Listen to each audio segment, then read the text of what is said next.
करवा चौथ कथा। करवा चौथ का व्रत सुहागिन औरतें अपने पति की लंबी उम्र के लिए करती हैं। प्राचीन काल की बात है, किसी नगर में एक साहूकार अपनी पत्नी, 7 पुत्रों, 7 पुत्रवधू तथा एक पुत्री के साथ निवास करता था। साहूकार की पुत्री का नाम करवा था। साहूकार के 7 पुत्र अपनी बहन से बहुत प्रेम करते थे। बिना बहन के भोजन ग्रहण किए स्वयं भोजन नहीं करते थे।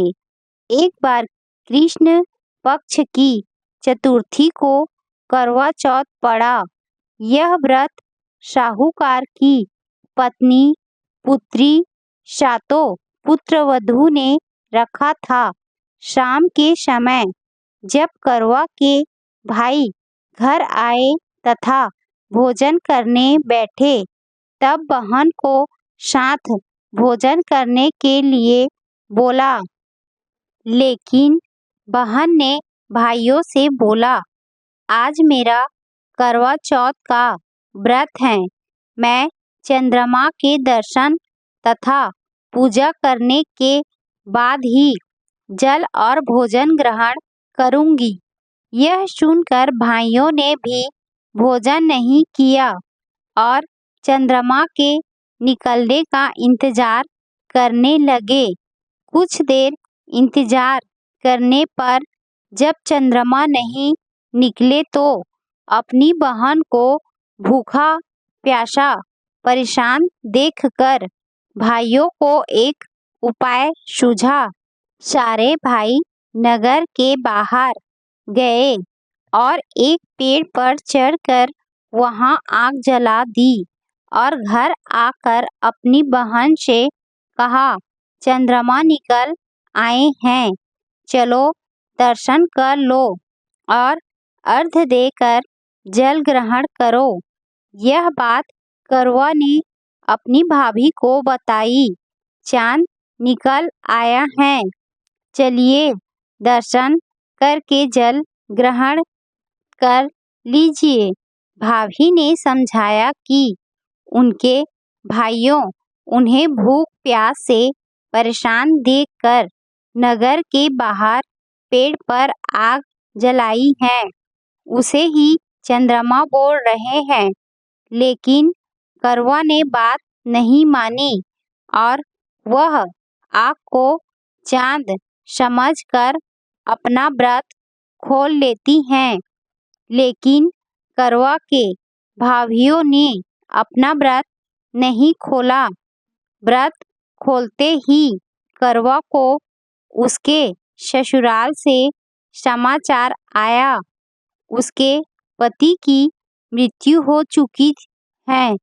यह सुनकर करवा के होश उड़ जाते हैं। तब उसकी बड़ी भाभी ने उसे समझाया, आपका व्रत टूट गया है, इसी वजह से उसके साथ ऐसा हुआ है।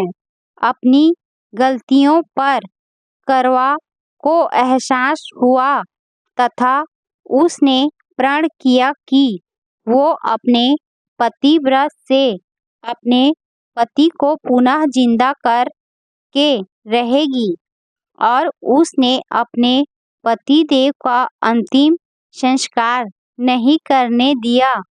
प्रतिदिन शव के पास बैठी रहती और उस पे उगने वाली घास को जुटाती रहती। ऐसा करते करते 1 साल बीत जाता है और करवा चौथ आता है। करवा की सभी भाभियां व्रत करती हैं और उनसे आशीर्वाद लेने आती हैं। करवा ने अपनी सभी भाभियों से प्रार्थना की, उसको भी अपने जैसे सुहागन बना दे और उसके पति को जीवित कर दे। लेकिन उसकी किसी भाभी ने बात नहीं सुनी। लेकिन जब 6वीं भाभी आई तो उन्हें करवा की हालत पर तरस आ गया।